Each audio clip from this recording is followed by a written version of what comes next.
Nandito tayo ngayon sa 10,000 roses dito po sa Bohol. Ayan. Okay, so dito po nakikita niyo po, dito napakaraming tao.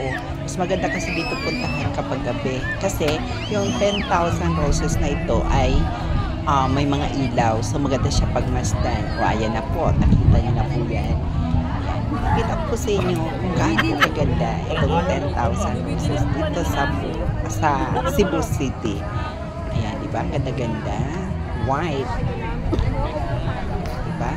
So, ay siguro yung iba nakapunta na dito. Pero yung hindi po nakapunta dito, panoorin nyo na lang. Parang nakapunta na rin kayo. Diba? Ayan, ganda. O, saan pa kayo? 10,000 roses po yan. Napakahirap bilangin po yan. Ay, yung mga lovers dyan, pwede pumunta dito. Picture yan. Ayan, thank you for watching, guys. Have a nice day. Oh, have a great day. Ayan. Thank you so much. Bye.